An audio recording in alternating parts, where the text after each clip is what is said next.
ప్రభ అభినయ పర్వం చిత్రంగా బళారే విచిత్రంగా సాగిందనే భావించాలి. ఏది ఏమైనా నటిగా తనకంటూ ఒక ప్రత్యేక స్థానం సంపాదించారు ప్రభ. నాట్యంలోనూ ఎంతో ప్రావీణ్యమున్న ప్రభ దేశ విదేశాల్లోనూ పలు ప్రదర్శనలు ఇచ్చారు. ప్రభ పూర్తి పేరు కోటి సూర్యప్రభ. తెనాలిలో 1958 అక్టోబర్ 20న జన్మించారు. లలిత కళల్లో ప్రావీణ్యమున్న ఇంట్లో పుట్టడం వలన ప్రభకు బాల్యంలోనే కన్నవారు నాట్యం నేర్పించారు. కూచిపూడి ఆర్ట్ అకాడమీలో చేరి ప్రముఖ నాట్యాచార్యులు వెంపటి చినసత్యం వద్ద నాట్య శిక్షణ పొందారు. నాజూకు దేహంతో చూపర్లను ఆకట్టుకునే ప్రభ తొలుత నీడలేని ఆడది చిత్రంలో తెరపై కనిపించారు. అమ్మాయిలు జాగ్రత్త, అన్నదమ్ముల కథ, రామయ్య తండ్రి, అత్తవారిల్లు, అల్లుడొచ్చాడు వంటి చిత్రాల్లో ద్వితీయ నాయికగా నటించారు. అక్కినేని మహాకవి క్షేత్రయ్యలో క్షేత్రయ్య మరదలు రుక్మిణిగా నటించారు.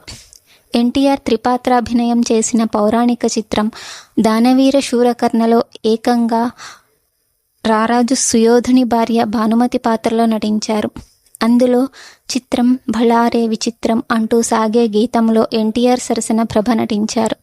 ఆ చిత్ర ఘన విజయంతో ప్రభ పేరు మారుమోగిపోయింది. అప్పటిదాకా సైడ్ హీరోయిన్గా సాగిన ప్రభ కొన్ని చిత్రాల్లో మెయిన్ హీరోయిన్గాను నటించారు.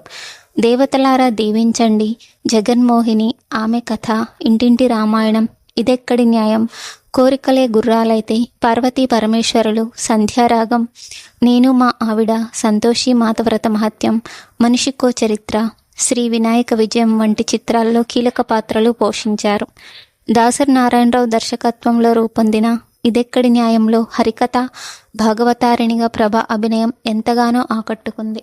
ఇందులో ప్రభపై చిత్రీకరించిన వినుడి జనులారా సాంగ్లో ఆమె నటన జనాన్ని మురిపించింది. ఎన్టీఆర్, దాసరి, రాఘవేంద్రరావు వంటి దర్శకులు ప్రభను ఎంతగానో ప్రోత్సహించారు. ఎన్టీఆర్ శ్రీమద్ విరాట పర్వంలో సత్యభామగా నటించారామె.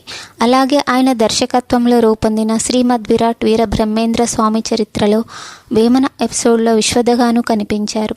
ఆపై సింహం నవ్విందులో ఎన్టీఆర్ సరసన ప్రత్యేక పాత్రలో నటించారు. ఇక ఏఎన్ఆర్ సరసన మహాత్ముడులో కీలక పాత్ర పోషించారామె. కృష్ణతో కొల్లేటి కాపురంలో నాయికగా నటించారు. తర్వాతి రోజుల్లోనూ తన దరికి చేరిన పాత్రలతో అలరించారు ప్రభ. ప్రతిరోజు పండగలోనూ ప్రభ నటించారు. ఇప్పటికీ ఉత్సాహంగా నవతరం ప్రేక్షకులతో కలిసి నటించాలని చూస్తున్నారామె. ప్రభ మరిన్ని వసంతాలు చూస్తూ ఆనందంగా సాగిపోవాలని ఆశిద్దాం. దక్షిణ భారత భాషలలో 150కి పైగా సినిమాలలో నటించిన ప్రభ సినిమాల నుండి విరమించుకొని పూర్తి సమయం శాస్త్రీయ నృత్యానికి అంకితమయ్యారు. ఈమె భర్త రమేష్ బాబు 1999 సెప్టెంబర్ 1న మరణించారు. ఆ తర్వాత ప్రభ తిరిగి సినిమాల్లో నటించడం ప్రారంభించారు. 2003లో విడుదలైన ఆర్ నారాయణమూర్తి చిత్రం వేగుచుక్కలు సినిమాలో తన నటనకు ప్రభకు 2003 నంది బహుమతుల్లో ప్రత్యేక జ్యూరీ అవార్డు అందుకున్నారు. ఈ వీడియో మీకు నచ్చినట్లయితే ప్లీజ్ లైక్ చేయండి, షేర్ చేయండి, సబ్స్క్రైబ్ చేయండి. Thank you for watching.